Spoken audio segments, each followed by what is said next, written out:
Welcome once again. This is the second episode of Two Guys in a Wrestling Podcast. I am, of course, Joel Walling, who likes absolutely nothing, and with me is Michael Keaton, of course, not the famous one, so don't get that confused. That's dirty. Hurtful. Yeah. So we've got to say thank you for coming back, because we know the first episode of this was actually a bit of again, trying to keep a PG level here, a catastrophe. Basically.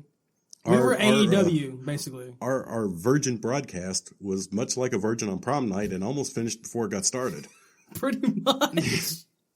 But we're not having any prom babies this time. No prom babies or dumpster babies in this case. You know.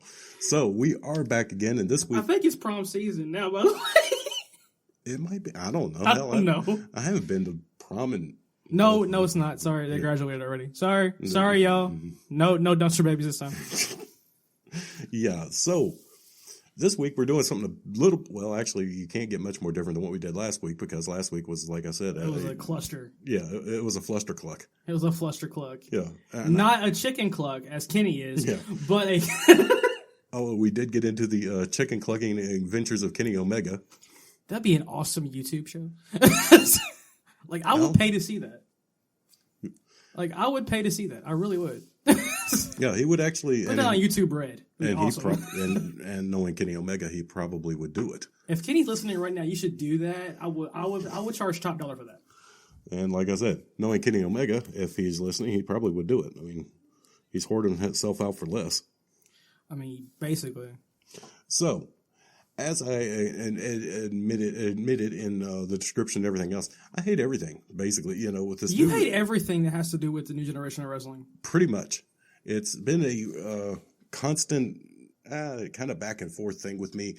I see promise in the new stuff, but basically a lot of the comedy stuff and the stuff like that is just... I can agree with you on that. The comedy stuff is a little overdone, in my opinion. I think it's a lot overdone. And I mean... And to integrate that into a national company like they're doing with AEW, that's probably not going to be beneficial. No, it's not. That's actually going to be one thing that is not going to help whatsoever. And also there's some new news. Apparently there's a couple of NJPW stars that don't want to work in Ring of Honor anymore. Really? I hadn't really heard anything. Juice Robinson's one of them. A couple other guys, because they look at Ring of Honor as an independent, and New Japan really isn't an independent to an extent. Well, no, New Japan is not an independent to Japan. I mean, where it doesn't have quite the following and everything in the U.S., of course, that it does there. But then again, it's not a U.S. company. Exactly. I mean, but they're trying to make waves here. Yeah, they are, and they're doing a good job of that.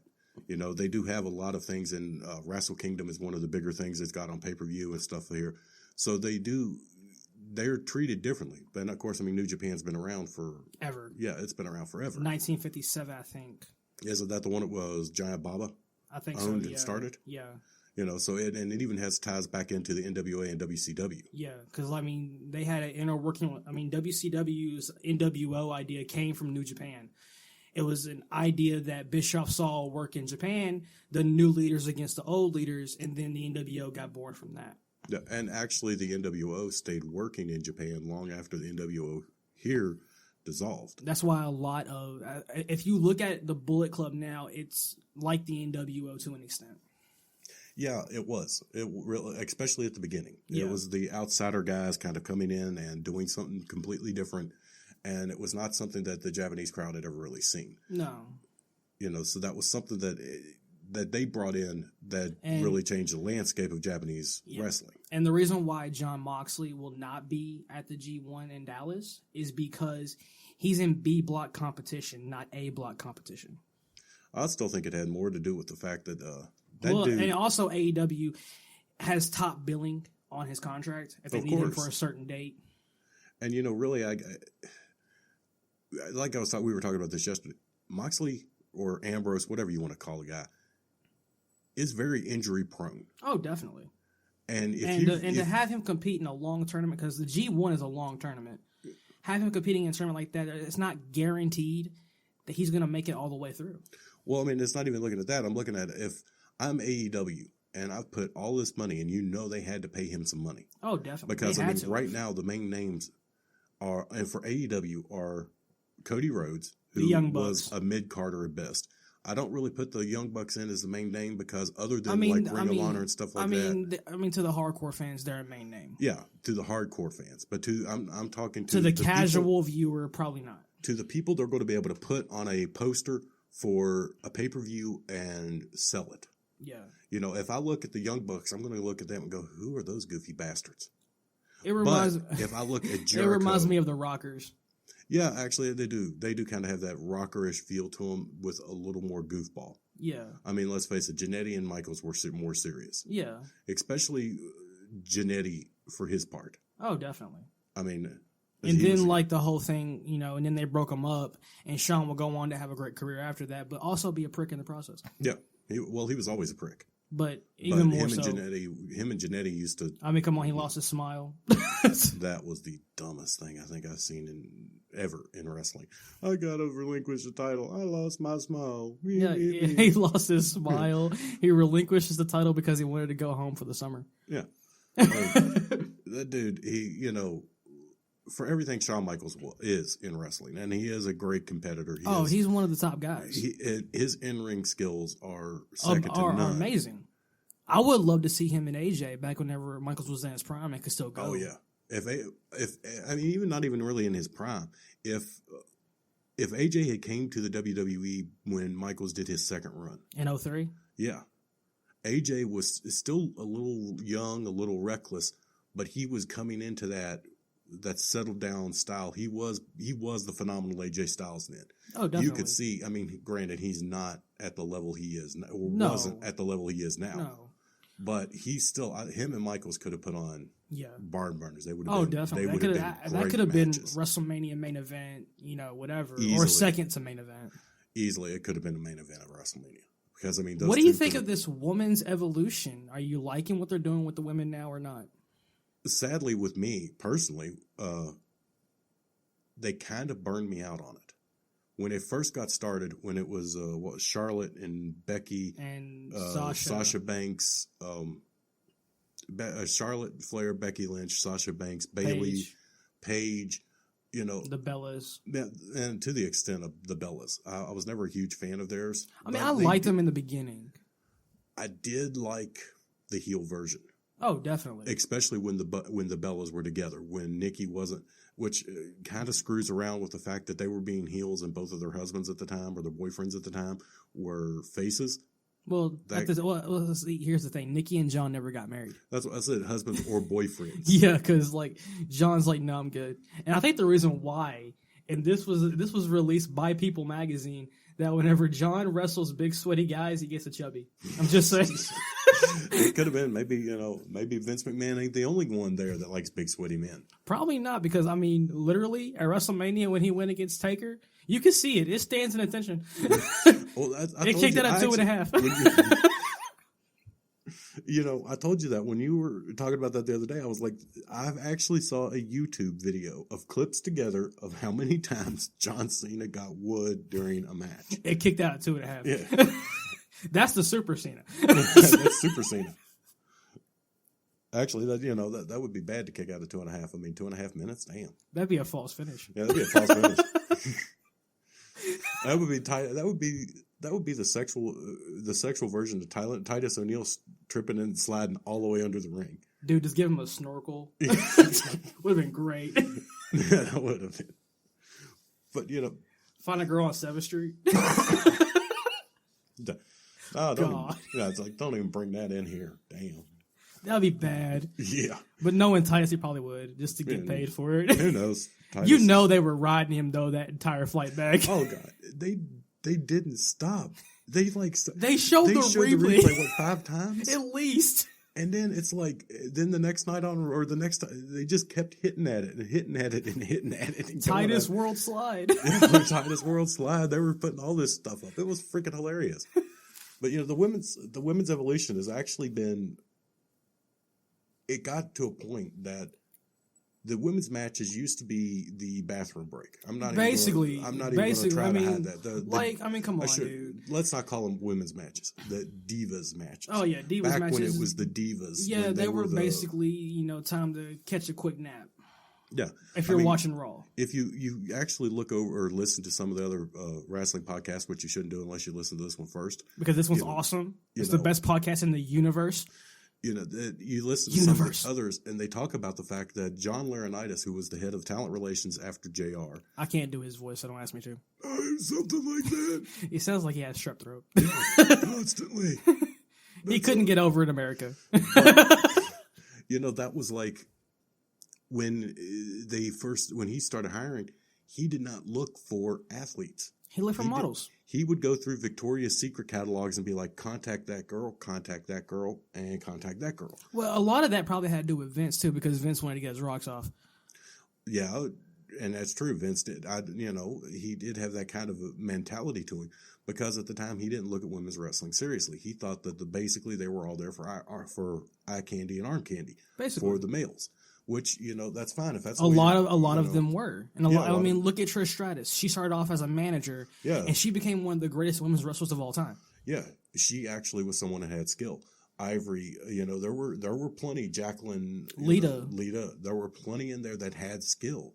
China, and she had size, not so much skill, but she had size. But she could still. For a fleeting second though, in the Attitude Era, she did have a chance to become the WWE champion. Yeah. That's what I'm saying. She had that size. She was. But would that have worked in that time frame versus now? I think shortly. I think they. I think it probably would have done the same thing that she'd had with the Intercontinental title, where she won it and had like a short run with it and then drop it. Exactly, because I think for one thing, no matter who it is, granted, I guess you would say that, and not to I can hear keyboards and everything typing already, but not to say China she was basically the equivalent of Andre the Giant. In essence, the female equivalent to Andre the Giant. She was the ninth wonder of the world. Exactly. She was the when you look at her, she was 6 feet something. At least. Chiseled. At least. She was believable that she could go up against guys like Jeff Jarrett or the Road Dogg or Billy Gunn maybe and pull a match out. Mark Henry. No, that wouldn't have made any sense. She knocked Mark Henry out a couple of times. But I'm saying that would have been... I know. It wouldn't have worked. Yeah, that would have made it more like, okay, wait a minute. But for your main event guys, I don't think Austin would have jobbed for her. Austin shouldn't have jobbed for her. But even if it... Taker should have never jobbed But even for her. if it was in the right parameters and the story dictated it, I still don't think Austin would have done it. I don't. Well, see, that's the thing. I don't think you should have been ever asked, even in the right parameters. I don't think anything short of. The only scenario that would actually worked out that I think that would have even legitimately for 1 second, and it would have had to have been the same type of setup, is everyone remembers what is No Chin Music's name? The guy Ellsworth. Yeah, James Ellsworth. That's the only thing I remember is when he would do the his finisher was No Chin Music. Yeah, No Chin Music. Come on, dude had no chin at all. Yeah. Hey, that's it. Ellsworth is missing his chance. It could be No Chin Music and Lieutenant Dan. No legs, no chin. They could be a tag team. I don't think anyone wants Ellsworth. Considering he was funny. Considering what he did. In real life, he was sending news of himself to a 14-year-old girl. Yeah, that's definitely, even GTS, and that's, a YouTube wrestling show, backed away from James Ellsworth being on their show. Well, yeah, who wouldn't? But, it's like this. When you're, remember, he has a actual pinfall victory over AJ Styles, who was I think he has 3, don't he? 3 or 4. I I lost track. Yeah. But the way they kept doing He's the SmackDown mascot. That's how I look at it. But the way they kept doing and Carmella's personal, I'm not going to say the word, but yeah. It worked the way they did it because James Ellsworth never beat AJ Styles. No, it was always someone helping. It was always someone helping him. AJ Styles. And if the one that actually worked, and I remember actually the internet community freaking out like, oh my God, this is going to destroy AJ Styles' career. And it's like, this is AJ Styles. Yeah. Now, the only way, taking this into China, the only way it would have conceivably worked with her winning the championship is if Triple H or someone interfered in that match. Exactly. If they were the ones to that further a beat the storyline. crap out of the whoever. Okay, let's put it as China or Triple H and Austin are feuding, like AJ and Ambrose were. China comes into the match with Austin. Austin gets beaten by a pinfall by China. But how does he get beaten? Triple H kicks the crap out of him. He beats him with a chair. He does all of this crap. And, of course, I think one of them, Dean Ambrose, was actually the special referee. Yeah. So you would have that kind of setup. So then China goes over and she pins Austin. Austin's lost. But now remember with the Ellsworth story, what happened in the next one? And this is why I could never work out with her. What happened in the next match? Was it for the championship and it was him and AJ? And AJ Styles beat the living crap out of him. Literally destroyed him. Destroyed him. And I mean, it was not even funny. He just went in there. I don't think Ellsworth even got in any offense. I mean, two guys with a fist guy fighting chance. Apparently not in that match. Not in that one. Neither was Braun Strowman. But God, you know, it was almost Braun Strowman killed him. It was almost to that Strowman level. I mean, he even did the Styles Clash off the steel steps to the floor, which almost killed Ellsworth because Ellsworth tucked his chin down, and Styles had to like bridge over him to keep from landing on him and breaking his neck. Yeah, well, AJ did the same thing to Stevie Richards in TNA. Yeah, because Stevie didn't know how to take it, and like when he landed on his head. Yeah, and that's something now that Styles actually watches. He watches for him to tuck their chin. Yeah. But that would not have worked with Austin versus China or anyone versus China because nobody is going to like to sit there and watch a guy kick the crap out of a woman for a minute and a half. Even if the woman is 6'3" and even 235 in the Attitude Era, pounds. I would agree with you on that. You know. Now, here's another Attitude Era what if. Do you think that Owen would have become champion if he didn't have that accident at Over the Edge? Yeah. I think Owen would have been a champion, but I think he would be a multiple-time world heavyweight champion. But here's my thing, though. At the time that Owen had his accident, Austin was on top. Do you think that Austin would have jobbed to Owen, considering what happened at SummerSlam 97 and Owen never called to check on him? Yeah. I think he would have because I think at some point they would have come past that. Yeah. And Austin does realize, you know, shit happens. Yeah. And I think at time, especially with how liked Owen was. Yeah, Owen, in my opinion, was like the go-to guy for a good match. And like I said, you know, the locker room liked him. Yeah. They always talked highly. Everyone I've ever heard talk about Owen has always spoke very highly of Owen Hart. He was a ribber. Yeah, it was like he was the guy. One thing, he put on good matches. And believable matches at that. Yeah. And he was always one of the guys who tried to get everybody happy in the moral. Yeah. So the morale of the locker room was definitely. I think they would have done the match. I think at some point Austin would have. It would have been probably traded back and forth a few times. And I also think that the fact that he broke his neck and didn't do anything would have been part of the angle. Oh, definitely. And of course, Owen could say, well, you know, hey, I did try. I did do this. I did. Because Owen would have worked better as the baby face in that one with a heel Austin. Oh, yeah. With the title looking But at that time, I don't think the fans were really ready for an Austin heel turn. I mean, come on. You saw they did at WrestleMania X7 with it. When he turned heel and joined Vince. Yeah, that's true. That and it's not 17, it's X7. X7. Actually, that annoys the crap out of me. I hate the X7 crap. I like X7. I'm going to go X7. Yeah. You do know it was Roman numeral 10. Why they decided to combine Roman numerals and regular, that was just like, what the? Like WrestleMania X8. Yeah. At least they didn't do the Mega Man thing, though, from the video games, where they had like Mega Man X and then Mega Man X2 and Mega Man X3. Why did my mind go to Muscle Man whenever you said that? The Muscle Man dance. Oh, God. The Bray Wyatt thing on Firefly. Oh, yeah. No, let's not even go into that. I mean, I like it, though. It's different. It's different, but what the hell is it? It kind of reminds me of 7 from WCW. Yeah, and that went over great. Dustin quit that in what, 2 weeks? Well, he was told to by WCW. He was told to by Vince Russo. He was told to, by standards and practices, because it came off that he was a supposed child molester. Yeah. That's because they had him hovering in front of a kid's bedroom window. And then he came out and did that shoot work promo. He was basically... He was a Walker short of Herbert the Pervert from Family Guy. It's the way it felt, yeah. Yeah, it did. And that's creepy. kind of the feeling I get with the whole Bray Wyatt character now. With that creepy mask he has now. Yeah. Yeah, I could see that. That definitely gives you that little bit of that feeling. And whoop. And it feels like Joker in a way because see, that's what I think they're kind of doing. They're trying to kind of to do this Joker thing with him, and then he's also got like I've said from the beginning, the mask reminds me of the clown from Spawn. In a way, I can see that. So and if you remember the clown from Spawn, anyone who doesn't read comic books or knows who Spawn is, or know the movie for that matter, or know the movie, which a lot of people didn't see the movie. If you're going to watch anything with Spawn involved in it, go to the watch the HBO cartoon. Yeah, the HBO animated series. That was absolutely incredible. You can get it on Amazon Prime now.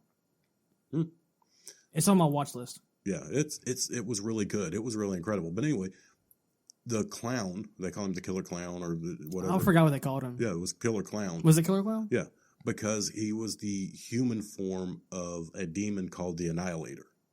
Is that what it was? I never because when that movie came out, it was like what 97. Yeah, something like that. I was like maybe 6-7 years old. I know what the heck I was watching. I thought it was cool. Yeah. So that was like it. That it was Annihilator. But anyway, he was the human form of a demon. So I think with Bray Wyatt kind of doing the whole I'm this and that, and then this clown thing. Yeah, I think he's kind of are they doing it like a borderline personality disorder? I think that's what they're going to lean toward, but I think they're also trying to throw a little more supernatural side into it. Maybe like he's possessed or this kind of like the Demon Balor gimmick almost. Oh, kind of, yeah. I guess that would actually be a good rivalry. You have the Bray Wyatt be one character on Raw and then another character on SmackDown. Have him be regular Bray from the Firefly Funhouse where he's doing the Mr. Rogers impression on Raw, and then you have him on SmackDown be the demon Bray Wyatt. Yeah, and you could, and it would work out something like I said with the, and especially with that new wild card rule. I think that would definitely work. Yeah, and the wild card rule, I don't really get what the hell that is. It was a way to get ratings because, I mean, let's just face facts. For the last, how long has it been now that ratings for the WWE has sucked? Basically, the past 3 years? Well, I mean, it's been the lowest it's been the last couple of months. Yeah, that's true. It has been. Whoop. Sorry, playing around with my microphone here. Technical difficulties, Joe. Yeah, I was just playing around with my microphone. I can hear myself a lot better now. Right? Yeah, so I just had to see how it was turned. But anyway, he's playing with his microphone. He likes it. Yeah, let's not go there. Remember, this is PG. That's why I left it alone. Just like Vince, we're in the PG era.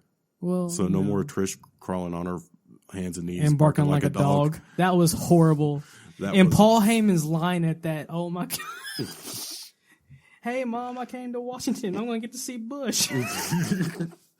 Well, that's Paul Heyman. That's just Paul Lee dangerously. You know? Yeah. That's just good old Paul Heyman right there. Yeah, Paul Lee was always crazy, but I mean, you got to admit he has actually been one of the high points of Raw now in the past. Oh yeah, God. But you cannot tell me that he doesn't go home and fap to Brock Lesnar. He's like Brock Lesnar.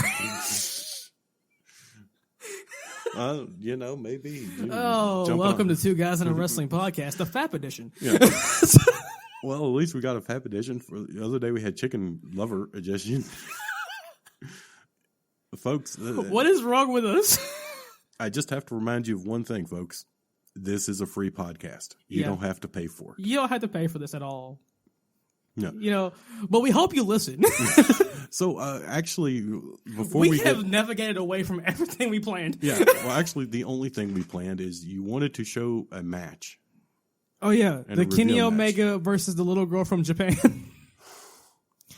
I guarantee I'm going to tell you right now, it's better than Okada and Omega. See, this is the stuff that I do not get about wrestling right now. How you have a guy wrestling an 8-year-old girl. And, hold on. Yeah. Crap. Can I do? Okay, now we have it brought up here, and sorry for that. Well, they don't know about it because I paused it We're special. So that way... We're special avocados. We are watching Kenny Omega versus a chicken 9-year-old clucker himself versus a 9-year-old girl. girl. Does he do his pew-pew? I don't think so. By the way, greatest interest of all time, in my opinion, for this little girl. She's like karate. Where are her parents? I think her dad owns the promotion. I think this might be Stardom. Oh, look at Kenny. With his tie-dye hair. It looks like Stevie Wonder gave him his dye job. Pretty much, right? Yeah, oh, that's a feisty little girl.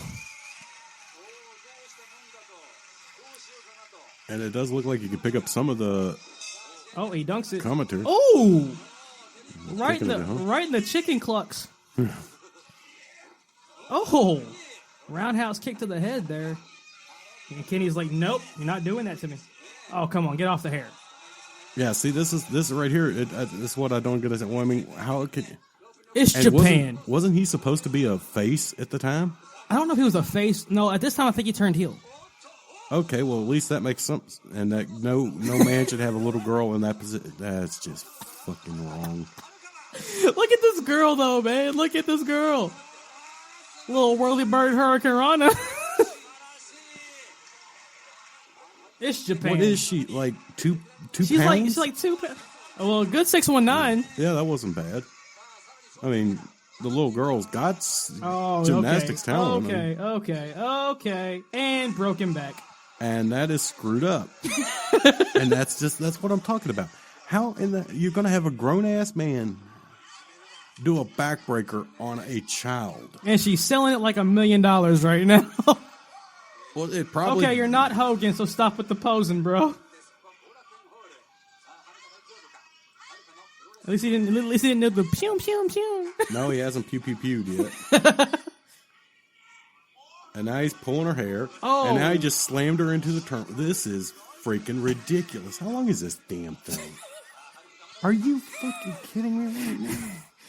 5 minutes of this? She gets a little bit of a comeback, okay? Well, no. Just watch. You said you wanted me to pick the match. I picked the match. Okay, I don't know which is more embarrassing. The fact you got a grown man beating up a kid. Or that I picked this match. In an actual... this is supposed to be an actual sporting event. Well, dude, it's Japan. They don't care about that. Especially in Stardom. I think it's either Stardom or DDT. One of those two. He almost dropped her there, which that says a lot about him right there, that you can't barely hold up a 9-year-old girl. It looks like she's got to be like 98 pounds. She's like 10 pounds soaking wet. I'm giving her credit. Oh, tornado DDT, and he sold that perfectly. Uh-oh.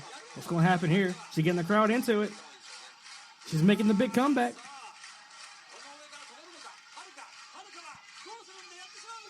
Oh! She took it to the floor. She did a la Sabu on that. Joel over here very quiet on commentary. Yeah, the reason is because the only thing I can think of watching this match is Kenny Omega should be taken out into the street and beaten with a bag of oranges. I wonder how much the booker paid him to do this. It shouldn't have mattered how much he paid him, because honestly, Kenny Omega should have kicked the crap out of the booker as soon as the booker recommended this match. No, don't do this, Kenny. Don't do this. Oh, you can hear the connection on the head. Oh, that was the slap. But still, you ruined it.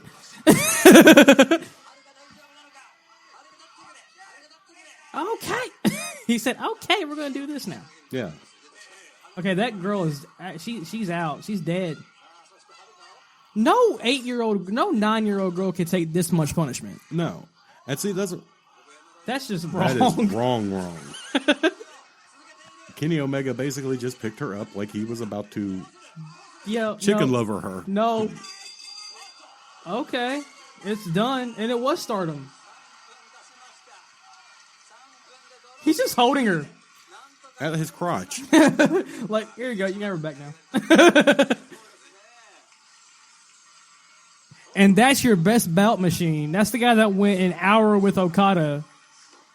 And he had a match with a 9-year-old girl. And not only in the fact that he had a match with a 9-year-old girl, it was a competitive match with a 9-year-old girl. First off, no grown man should ever have a match with a child. I mean, that's it, pure and simple. Who wants to pay good money to watch a grown man, like we were talking about with China? No one, in order for China, the match for her to go over like a main event level man, the next match would had to have been her getting destroyed by the man. Nobody would want to watch, even for 2 minutes, a guy get into a ring and just beat the crap out of a woman. I don't care if the woman is the ninth wonder of the world, if she is 6 foot something and 200 and some pounds of chiseled muscle. I mean, let's face it. Probably 95% of the people we know China could beat the crap out of. Oh, definitely. She could probably pick me up right now and crack me in half. I mean, now if she did that, I will laugh. Not gonna lie, I will Facebook Live that. That's on our Two Guys in a Wrestling Podcast Facebook page. Yep, which you can find it at 2 Guys Pod. See, I even put that one in there. Yeah, I like that. Easier to find that shit. It's easier to find it on Facebook that way. Yeah, but this. Okay, so this little girl, first off, again, should have never happened. Then you got to think though, it's Japan. I don't care if it's Japan. I know they screw squid and all sorts of crap in Japan. I know there is weird stuff that happens that comes out of Japan. Japan fans are going to hate you now. No, they're probably going to be like, "Oh, yeah, we should go watch that." They probably would. So if we're going to review Japan stuff, I know there is weird stuff that comes out of Japan. But the fact of it is, like porn, how can you take, especially in the age of the internet, how can you take anyone seriously that? Let's take out the fact that the match never should have happened, but now let's take it the fact that this man who is supposed to be one of the greatest wrestlers in the world today is fighting a 9-year-old girl. Is fighting a 9-year-old girl and just went to a time limit draw with a 9-year-old girl. I mean, that says a lot about Kenny. That right there. How is he supposed to take on Cody Rhodes? How is he supposed to take on Dustin? How is he supposed to have been? How does he have a win over Chris Jericho? How does he have a win over Okada for the IWGP Championship when he couldn't beat a 9-year-old girl? Went to a time limit draw with a 9-year-old girl. How long was that match exactly? Honestly, about 4 minutes. It was a 4-minute time limit draw. But the fact of it is, he should have. If this was going to be real, if this was set up to be a real match, he would have walked in, kicked her in the head once, pinned her. Because she'd have been unconscious. Oh, definitely. And that's what I'm saying. That's where it gets to the point of being stupid. Yeah. Because first off, this girl, if she has a career now, I don't know. I don't even know this poor little girl's name. I think she does. I think this might be one of those Joshi girls that we saw on AEW. Oh, really? Okay. I think it might be. I'm not 100%. I do think I remember one of them talking about the fact that they had, or one of the few informational points that the announcers made was one of them had been wrestling since she was like 7. Yeah, I think that one might be her. That might be her. And again, so and also it didn't hurt matters that one of the Joshi girls actually dated Kenny Omega while he was in Japan. Yeah. Seeing as how they got the booking. Yeah, but I'm saying, so now you've got this going on. How he can't be taken seriously. No, that's more of a comedy. But see, there's the thing. Now, and for that being Stardom, I didn't think Stardom dabbled in comedy. I thought they were like real hard-nosed grit. Apparently they dabble in comedy too. See, this is the point I'm trying to make though. If this had happened in 1980, it wouldn't have made TV. No. It wouldn't even it wouldn't have been on the show. No, I'm just saying if let's give it let's give it to where they say, okay, this match did happen. We wouldn't have known about it unless we were actually in the arena to see it happen. Yeah, it would have been forgotten. Yeah, it would have been probably a dark match. So Omega would have lost nothing by doing it. Mm-hmm. But now we're in the internet age. So this guy that I'm supposed to believe is a serious contender for the IWGP title, if the world title at AEW. If he was ever to have signed with WWE, a serious contender to the World Heavyweight Championship. I'm supposed to think that this guy can go toe-to-toe with Triple H, Austin, The Undertaker. Yeah. And a 9-year-old girl. And he win a time limit draw with a 9-year-old girl. So that's what I'm saying. That's where you got to look at this and go, okay, this did nothing for his career. Oh, nothing at all. And he could say that like, okay, well, yeah, it was funny and everybody laughed and enjoyed. Yeah, but what the hell was the point? What was the progress of your career from that point? Yeah, there was none. Except for and I think around this time is whenever he broke up with Ibushi for the first time. That could have been money right there. Yeah. The whole Ibushi, Kenny, that never happened in Japan, and people wanted to see it happen when the Golden Lovers originally broke up, and it never happened. So there's things that could have worked out of this that it could have worked. didn't. It could have worked when Kota went against AJ, and Kenny was at ringside for that match in New Japan for the IWGP title when AJ was there, because Kenny was there and he was going to actually interfere in the match, and then he saw Kota going to the top for the moonsault or whatever he does, and he stopped. That could have been a perfect selling point for, okay, this is going to build to something at some point between Kota and Kenny. Yeah, and that would have worked out. That would have made something to move forward, and it would have kept it in a more serious realm. I mean, you got to realize now, Omega has got, and this goes with Omega, the Young Bucks, Cody Rhodes, all of them, especially dealing with AEW. I know we talk a lot about AEW, but the fact of it is I've got a lot of hope for AEW. I think a lot of people do. There were signs of incredible things coming. And I got to say that there were definitely signs of incredible things coming from AEW. The match with Dustin and Cody, that was incredible.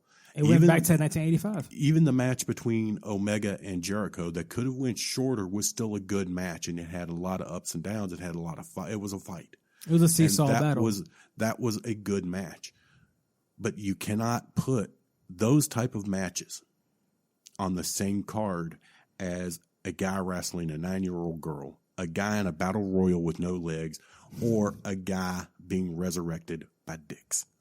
Yeah, that was going. Yeah, okay. If you don't understand what we're talking about with that, at All In, there was a storyline on BTE that Adam Page killed Joey Ryan, so they resurrect him, and he comes back at All In, and there's giant phalluses on the ring or on the ramp, and there's just certain entrances that you don't make light of, and he made light of the biggest dog in the yard. Yeah, The Undertaker. And that's not something you do. Yeah, this guy comes out and they mock the Undertaker Druid entrance. That's not. You just don't do that because like Undertaker is iconic. You cannot do that.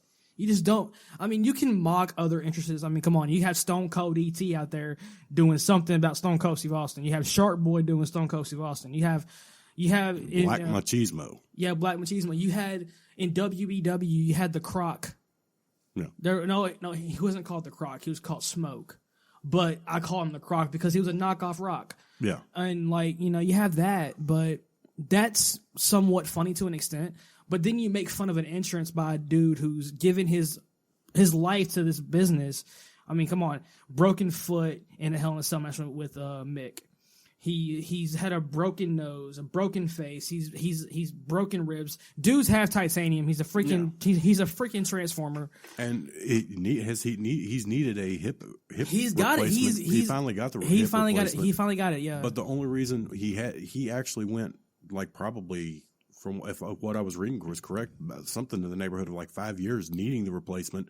And he kept putting it off. He was afraid that it would keep him from being able to wrestle again. That's his life. That's what he does. So, you look, and then this guy gets made fun of, basically. By a dude who's only been in the business for how long?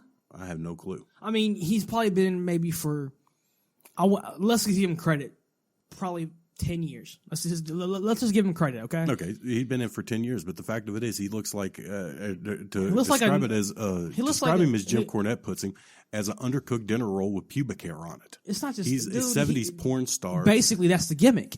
Because in Ring of Honor, he had the same thing, and he used to have a theme song in Ring of Honor. Whenever I started watching Ring of Honor for the first time on HDNet, his theme song will go, "Who wants a mustache ride?" And I'm like, what? Yeah, that's what this guy. That's his whole shtick. And the lollipop. Yeah. And now you have, the chick that's dating, I forgot what her name was now. Dang it. It's going to hurt me. But anyways, now she's puking on his... Puking on his junk. Yeah, basically. Because that's been her gimmick now. She throws up on things. Either that or puts a used tampon in a chick's mouth and then super kicks her. What you got to realize when we're talking about these people, Joey Ryan and all of these people... I mean, don't get me wrong. I've watched most of his matches happen in bars in front of 25 people. Yeah, but don't get me wrong. I'm not bashing Joey Ryan the person. I am. I think he's a piece of crap. I think honestly, the person Dude, Joey Ryan. He tweets pro rape, pro child molestation. I didn't know that. I don't follow him on Twitter, so I don't know that. I don't either, but I've seen the crap that he's tweeted. I mean, I don't know about that. Now that's going a little too far. He makes jokes about rape and all of this. In this day and age, look at our president. But no, I'm just saying that, this guy, believe me, there is nothing you can find good about this guy. It's just there is nothing good. This is one of the few people that you cannot. But find you have to anything wonder though: good is he playing the gimmick up on Twitter, or is that really how he thinks? Well, let's face it. If he was like in WWE, if he was in AEW or something, then you could wonder, okay, he's got to be the gimmick. But let's face it, who does Joey Ryan work for? He has his own thing. I think it's called bar wrestling. So why would he be living the gimmick? The gimmick is him. He is the gimmick. Very true. There is room for, I guess you would say, comedy wrestling or comedy wrestling spots. Yeah, I mean, look at Orange Cassidy. I would like to look at him getting hit by a truck. So let's not go there. Hatred. Like I said, I'm the guy that hates everything. Here's the thing. He's been wrestling since 2004, and people are just now getting wind to it. Because he's a goofy bastard. Here's the thing, okay? I watched a documentary on him on YouTube. It was actually pretty decent, not gonna lie. And he said himself in this documentary, why do I want to be like everybody else? Everyone can do a moonsault. No, they can't. A lot of people can. Not everyone. Not like Undertaker. If knowing him, he'll break his neck and then set up. Look at Brock Lesnar. God, that was bad. That was. But that was his finisher. I know in AEW that was his finisher. Yeah. But that's just it. Not everyone can do a moonsault. Like he overshot or undershot. Undershot, but drastically. Yeah. By about 1.5 feet. Broke his own neck in the process. Yep. Almost killed himself. Yeah. And he's like, never again. Yeah. But that's the thing. It's not a matter. Come on. Look at Chris Jericho. Broke his arm doing a shooting star press. Yeah, practicing one. And that was on a crash pad, I think, wasn't it? No, it was in the ring. Was it on a crash pad though? I don't know. I can't remember that. I know it was when he was in Smoky Mountain Wrestling. It might have been on a crash pad. Yeah, he was actually just doing practicing moves in the ring they had set up, and he wasn't even part of the match. It was not even intended to be part of the match. Yeah, it really wasn't. But man, but so yeah, there. But even if everyone can do a moonsault. Okay, everyone can do a moonsault. It's not a matter of everyone being able to do the same move. For him, the idea of his gimmick is he wants to be different. He wants to grab your attention. You mean to tell me that whenever you saw him at the buy-in in that battle royal, he did not grab your attention from the outset? I mean, 22nd man in a 21-man battle royal. And then he does the stick with Tommy where he's doing the light kicks. Kicks with his hands in his pocket. Exactly. You mean to tell me that's not going to grab your attention at least a little bit? The thing is, would it get your attention if I kicked you in the nuts? Oh, yeah, definitely. Would it get your attention if I said, hey, Mike? Sometimes. That's what I'm saying. Depending upon who I'm talking to. No, that's what I'm saying. If it's me, if I go, hey, Mike, would I get your attention? Mm-hmm. So I can get your attention in good ways without kicking you in the nuts. Do you need to be kicked in the nuts to get your attention? No. Well, there you go. Trying to have more kids. What's his name? Orange Cassidy? Yeah, I think he got that from Wet Hot American Summer. Yeah, I think so too. That sounds familiar. But because his theme song is from that movie. But that's just it right there. You can get someone's attention in a good way, or you could get someone's attention in a bad way. He got attention in a bad way. The second I see him stand there, now I see this guy roll into the ring and he's got his hands in his pocket. And he's staring down Tommy Dreamer. I'm like, okay. Well, I kind of at first thought, okay, we could be having a guy that's like, what are you going to do? I'm here. And then he starts doing these little sissy ass right kicks. And then, yeah, he got my attention for that split second. And then my attention went to, what are you doing in the ring, you stupid piece of shit? Exactly. But you have to admit, for that split second, he had your attention. And that's all he craves is that attention. But that's the thing. He got the attention to the level of, if I ever saw you in if he ever came into a ring, and if I was one of those wrestlers, he ever came into the ring, he would be picking his teeth up Yeah. Because I would knock every one of them out of his I've head. also watched some of his matches on YouTube. He's actually really competitive when he begins to get pissed. He has that kind of Kwee mentality. Remember Kwee from WCW? Yep. Where he would be like, flamboyant in the beginning, but then whenever he began to get crazy, he would become a different person. Yeah. That's kind of what Orange Cassidy's going for. Whenever he begins to get mad, he becomes a different kind of wrestler. Well, see, and that would be great if they would do something along the lines of what was it? Oh, damn it! It was Luke Gallows' name before Festus. Festus, yeah. The only thing I remember is their entrance music being biscuits and gravy. Biscuits and gravy. Yeah. So where he goes. I think Jesse was Terry Bam Bam Gordy's son. Yeah, I think so. Yeah, and then they broke up that team, and then Festus went off to the Straight Edge Society, and then he went and did Slam Master J. Yeah, like what the hell? Yeah, pretty much. But that's where Festus was the drooling idiot until the bell rang, and then when the bell rang, he went crazy and he'd start doing that kind of stuff. That kind of I watched Great American Bash 08. Last night, and when the bell rang, whenever everyone was in the ring for that 4-way for the tag titles on SmackDown. And by the way, that's whenever Zack Ryder and Kurt Hawkins won their first tag titles. Yeah. Whenever they ran La Familia, and the bell rings and everyone's in there. Festus loses his right, and everyone bolts out of the fucking ring. Yeah, well, the dude's gigantic. I mean, he played the fake Kane. Yeah. Yeah. And he actually kind of worked at size and everything with him. Oh, definitely. And then they had him beat the actual Kane at Vengeance, and then on Raw the next night, that storyline kind of went to shit. Well, they should have learned it from the fake Undertaker, or should I say the Underfaker? Oh, I mean Brian Lee? Was it Brian Lee that did that? I think so. It was 911 from ECW. Yeah, I think it was Brian Lee. Yeah. And I mean that whole gimmick fell flat on his face too. Well, they needed something before Mick got in there. Yeah, but that's still. Well, I admit, was Mick even part of the company at the time? Yeah. Or did he come in later? No, that was what 90. That was 94. Oh, it was 94. And Mick came in, I think, in 96. 96. Yeah, I thought it was 96. Yeah, when the Undertaker because Undertaker and Mick did that Boiler Room brawl. Yeah. Which was actually a pretty good Buried match. Alive match and then they did that Hell in a Cell. Hell in a Cell. And God, we should talk about that for the next podcast. Yeah, that would be a good one for the next one, because right now we're kind of hitting the end of the stride here because of, I'm still learning how to use all this crap. Yeah, so. And so this has been I guess you would say a rambling of incoherency. We did watch a match. Rambling on incoherently for however long it's been now. Basically, we did 45 minutes. Basically, we did a Vince McMahon promo. Yeah, that's what we just did here. We did actually review the one match. We're going to be doing more of that, especially with me, because I didn't. Did I really say that? Basically, what it was is I've been a wrestling fan now for 20 some years, and I've gotten so fed up with this current crap that I've literally stopped watching. I will watch the stuff from the 1980s and the 1970s and some of the stuff from the 90s, but the new stuff is no. I mean, I had the WWE Network. I canceled it.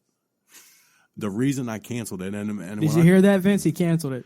I called the cable company to actually cancel it, and they're like, "Oh, well, if they did this and this and this and this." It was on cable? Yeah, in Canada it is.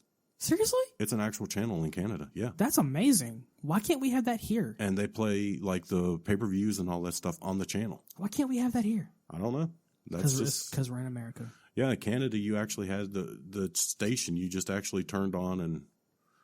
And you could actually watch it like you were watching NBC, ABC, or any of that. Oh, nice. But if you had a computer, you also signed in through the cable company. You had to do all sorts of crap, and you got all the on-demand stuff that you wanted. Oh, nice. So you got both. Oh, that's pretty cool. And it was an alright deal, but they had a pay-per-view. What was it? You remember? Nope, because I totally forgot about it. I actually started watching Raw 2 weeks later, and they started talking about what happened at the pay-per-view, and I'm like, oh, shit, they had a pay-per-view. Oh, well, I guess, and that's when I canceled it. If I did not care enough to actually watch a pay-per-view that I did not have to pay for, I was paying $15 a month. Well, down flat. here it's like 10. Yeah, well, Canada's got the markup. True. But what's minimum wage in Canada right now? 10. Seriously? Yeah. Wow. No, 10.50 actually, I think. Wow. Yeah. So everyone moved to Canada, you can win a job. Yeah, if you find one. Good luck. Yeah. But that's what I was just saying. Be eating moose balls. Moose Joe Lager doing his yum yum yum yum yum rather than that's a great way to end the podcast. Freaking gimmick eating a sandwich. It's a great way to end the podcast. It's been two guys in a wrestling podcast. We're done.